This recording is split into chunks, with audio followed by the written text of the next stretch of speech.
Olá, crianças! Eu sou a professora Rai Gama e hoje nós vamos estudar a disciplina História. E também vocês vão aprender muitas coisas legais nessa disciplina, que vai falar sobre a diferença do trabalho livre e o trabalho escravo.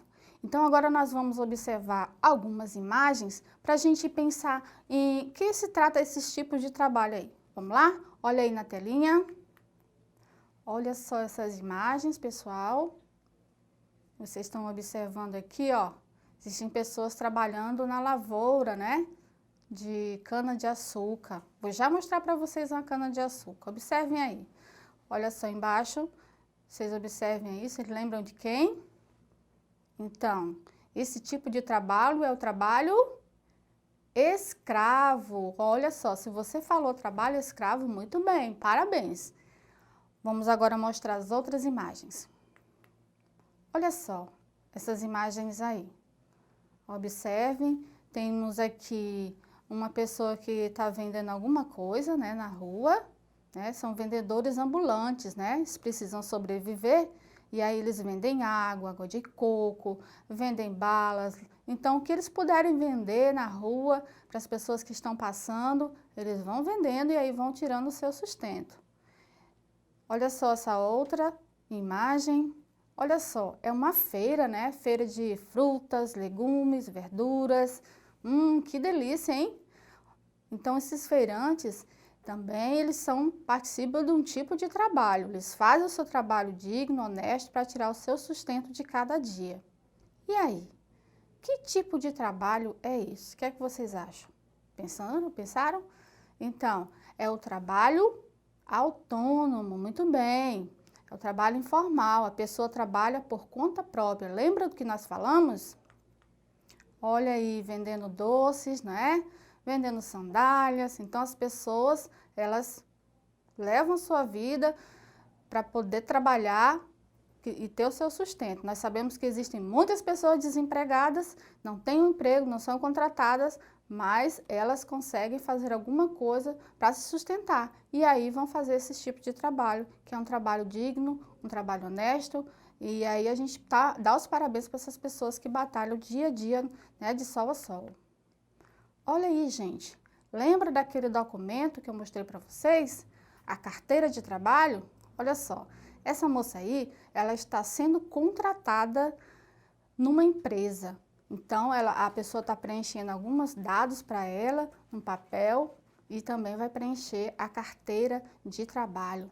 E aí ela vai passar a trabalhar em algum escritório ou em alguma firma, alguma empresa.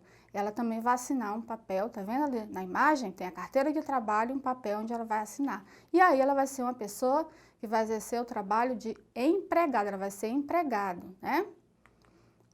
Olha só, gente, essas imagens, estão vendo? A imagem de uma professora ensinando seus alunos, né? Olha só o quadro lá atrás. Nós temos aqui outra imagem que pode ser um médico ou enfermeiro, né, num hospital, e também policial. Então, nós vimos aqui que tem o trabalho exercido pelos servidores públicos. A gente chama que esse trabalho é servidor público, né? A pessoa faz o concurso, passa no concurso e aí é contratado para trabalhar. Então, nós damos os parabéns para os servidores públicos também, que também cuidam, né, da educação, cuidam das pessoas que estão doentes em hospitais e cuidam da nossa segurança. E esse aqui, gente, lembra? Que tipo de trabalho é esse? Isso, muito bem, é o trabalho voluntário. Tá vendo esses jovens? Eles estão cuidando do lixo, né, tirando lixo que as pessoas jogam nos parques. Então, eles tiram lixo, guardam aqueles lixos que podem ser reciclados, eles vão para dar um destino próprio a eles, né? E temos jovens aí que estão fazendo plantações de algumas plantas ou árvores frutíferas ou flores, né? Para embelezar, para assegurar a nós um meio ambiente, né? Bem legal. Então, são trabalho voluntário, são pessoas que estão fazendo trabalho voluntário. Bom, crianças, agora nós vamos estudar sobre o início do trabalho escravo no Brasil. Olha aí na telinha. Com a chegada dos europeus, iniciou-se o cultivo da cana-de-açúcar. Vou mostrar para vocês o que é a cana-de-açúcar. Vou mostrar agora, ok? Acho que muita gente conhece, mas quem não conhece vai ver agora. Olha aqui, gente, a cana-de-açúcar. Mostrar aqui ela maior. Alguém já viu? Sabe para que ela serve? E aí? Eu tenho certeza que muita gente conhece. Gente, a cana-de-açúcar, ela é um caule muito importante, porque a partir dele,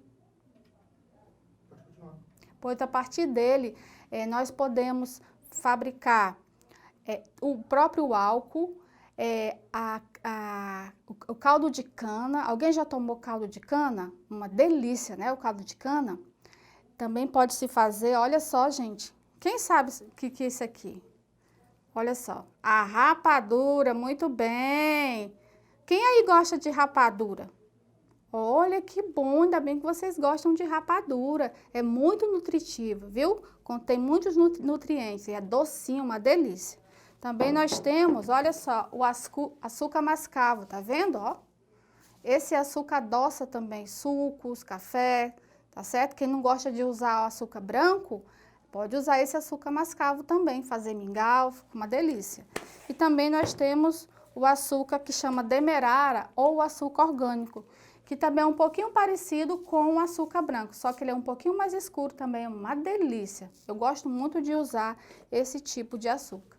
Então, a cana-de-açúcar, entenderam aí a importância da cana-de-açúcar que existia aqui no Brasil, quando os europeus chegaram? Então, os portugueses passaram a necessitar de um número cada vez maior de trabalhadores, então resolveram escravizar os indígenas.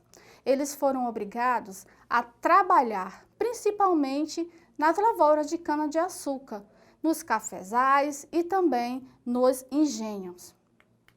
Olha só na telinha aí a imagem, é uma imagem bem famosa que tem na internet, da chegada dos portugueses nos territórios, no litoral brasileiro, né? E os indígenas lá estavam e estranharam, né, aquela chegada. E aí? Vamos ver o que aconteceu. Olha só, gente, na imagem. Os portugueses resolveram escravizar os indígenas, obrigando-os a trabalhar de sol a sol e nas lavouras e em vários lugares, né, que eles tinham que ficar lá como escravos mesmo para trabalhar, de uma maneira forçada. E aí, aprisionados, então a vida deles mudou completamente. Tá aí a plantação de cana-de-açúcar e também a plantação de café. Essa imagem aí, gente, é de um engenho. Leva-se a cana-de-açúcar, coloca numa prensa e dali vai saindo o caldo de cana. E do caldo de cana vão fazendo os outros alimentos. Os indígenas, eles viviam da caça, da pesca e da agricultura de milho, amendoim, feijão, abóbora, batata doce e principalmente mandioca. Eles viviam apenas de tudo o que a natureza oferecia. E ainda hoje no Brasil, os indígenas habitam em regiões de florestas, vivem em aldeias e geralmente eles mesmos produzem seus próprios alimentos. As famílias se ajudam e as crianças são criadas livremente. Olha só, gente, as imagens dos indígenas, eles fazem muito artesanatos, né, os alimentos do que a natureza oferece, vivem da pesca, né, da caça também. Mas, apesar de terem a sua própria religiosidade, os indígenas foram evangelizados por um grupo religioso que veio junto com os europeus, chamado de jesuítas. O que é jesuítas? Jesuítas eram padres que pertenciam à Companhia de Jesus, uma ordem religiosa vinculada à Igreja Católica que tinha como objetivo a pregação do Evangelho pelo mundo. Então, os indígenas aí, eles têm os seus rituais, né? Cada tribo indígena tem a sua própria crença, acreditam nas forças da natureza e nos espíritos dos antepassados e praticam seus próprios rituais. Mas eles foram catequizados pelos jesuítas. Habituados à sua própria cultura e forma de viver, e não aceitaram uma vida de escravidão e começaram a guerrear contra os portugueses. Olha só, gente, eu vou mostrar aqui para vocês um dos instrumentos de guerra dos indígenas. Olha só, é o arco e flecha, viu? Como é legal? Então, eles utilizavam arco e flecha, a lança também, no momento de guerra, ok? E além de assassinados, muitos deles morreram contaminados por doenças trazidas pelos europeus, contra as quais eles não tinham defesas naturais. A chegada dos africanos no Brasil. Com a impossibilidade de escravizar os indígenas, foi necessário investir no tráfico de escravos vindos diretamente da costa africana. Esses escravos eram separados de seus amigos e familiares para que evitassem qualquer tentativa de fuga. Após serem vendidos a um grande proprietário de terras, os escravos eram utilizados para o trabalho e habitação coletiva, conhecida como senzalas, que eram grandes alojamentos que se destinavam à moradia dos escravos nos engenhos e fazendas. Olha só, eles vieram, aprisionados em navios e moravam aí nas senzalas. Estão vendo as senzalas? Essa casinha aí grande, então eles moravam assim. E trabalhavam também nos canaviais e também eram aprisionados. Tá vendo aí na imagens, acorrentados? Tá vendo a corrente? Vou mostrar para vocês. Eram correntes assim, ó, né? Eles eram acorrentados para que eles não fugissem. A rotina de trabalho desses escravos era árdua e poderia alcançar um turno de 18 horas diárias. Nossa, muito tempo, hein? As condições de vida eram precárias, sua alimentação era pouca e pobre de nutrientes e não contava com nenhum tipo de assistência. Além disso, aqueles que se rebelavam contra a rotina imposta eram mortos e torturados. Por isso, a vida média de um escravo de campo raramente alcançava um período superior a 20 anos. Então, aqui nós vamos ver aqui na imagem, eles trabalhando no engenho e a outra imagem aí, eles sendo torturados porque tentaram fugir ou eles estavam reivindicando alguma coisa, então eles não podiam reclamar de nada, porque senão eles iam ser aprisionados e torturados. Bom, gente, por enquanto é só. Espero que vocês tenham aprendido muita coisa sobre essa história do trabalho durante esse tempo que nós temos aqui no Brasil, ok?